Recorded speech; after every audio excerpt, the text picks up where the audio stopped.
നാലാമത് Susan M Thomas scholarship for individual excellence വിതരണം ചെയ്തു. സിൽവർ ഹിൽസ് ഹൈസ്കൂളിലെ 93 ബാച്ചിൽ പഠിച്ചിറങ്ങിയ വിദ്യാർത്ഥികളുടെ കൂട്ടായ്മയായ ട്രസ്റ്റ് 93 ഫൗണ്ടേഷനാണ് പരിപാടി സംഘടിപ്പിച്ചത്. സാമ്പത്തികമായി പിന്നോട്ട് നിൽക്കുന്ന കുട്ടികൾക്ക് പഠന സഹായം നൽകുന്നതിനായി രൂപപ്പെടുത്തിയതാണ് ട്രസ്റ്റ് 93 ഫൗണ്ടേഷൻ. അതിനു പുറമെ എല്ലാ വർഷവും പഠനത്തിൽ മികവ് പുലർത്തുന്ന 2 കുട്ടികൾക്ക് വീതം 25,000 രൂപയും മൊമെന്റോ, സർട്ടിഫിക്കറ്റ് എന്നിവ അടങ്ങുന്നതാണ് സ്കോളർഷിപ്പ്. 93 ബാച്ചിലെ അംഗമായ 3 വർഷം മുൻപ് മരണപ്പെട്ട സൂസൻ എം തോമസിന്റെ പേരിലാണ് സ്കോളർഷിപ്പ് നൽകി വരുന്നത്. കൂടാതെ ട്രസ്റ്റിന്റെ ഔട്ട്റീച്ച് പ്രോഗ്രാമായ ബ്രിഡ്ജ് ദ ഗ്യാപ്പ് ഇനീഷ്യേറ്റീവിലൂടെ മറ്റ് സ്കൂളുകളിൽ കമ്മ്യൂണിക്കേറ്റീവ് ഇംഗ്ലീഷ് ക്ലാസും നടത്തിവരുന്നു. ചോലപ്പുറത്ത് സ്കൂൾ പാറോപ്പടിയിൽ ആരംഭിച്ച ക്ലാസുകൾ മറ്റ് സ്കൂളുകളിലും ആരംഭിക്കുന്നതാണ്. ചടങ്ങിൽ MN കാരശ്ശേരി മുഖ്യാതിഥിയായിരുന്നു.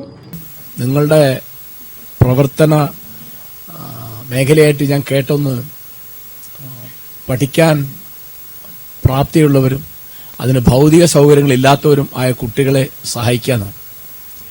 അതൊരു ചില്ലറ സഹായമല്ല. കാരണം വിക്ടർ ഹ്യൂഗോയാണ് പറഞ്ഞത്, ഒരു സ്കൂള് നിങ്ങൾ തുറക്കുമ്പോൾ ഒരു ജയില് നിങ്ങൾ അടയ്ക്കുന്നു. ആളുകളെ പഠിക്കാൻ സഹായിക്കുക എന്ന് എത്രയോ തലമുറക്കാലം നീണ്ടു നിൽക്കുന്ന വലിയൊരു സഹായമായിരിക്കും. ഒരാൾ പൈസ കൊടുക്കുന്ന മാതിരിയല്ല. അതുകൊണ്ട് ഞാൻ അത്തരം പ്രവർത്തനങ്ങളെ അനുമോദിക്കാനും അഭിവാദ്യം ചെയ്യാനും കൂടി വന്നതാണ്. ട്രസ്റ്റ് മുൻ ചെയർമാൻ രഞ്ജിത്ത് നെടുങ്ങാടി സ്വാഗതം ആശംസിച്ചു. Secretary Mithun Raj Payanatt, chairman Ritheesh Kannoth, silver hills principal father John Mannarathara CMI, മുൻ principal father Mathew Edakkara, PTA president Gopeesh Omkar എന്നിവർ സംസാരിച്ചു. News bureau, Kozhikode. ജില്ലാ വാർത്തയിൽ ഒരിടവേള.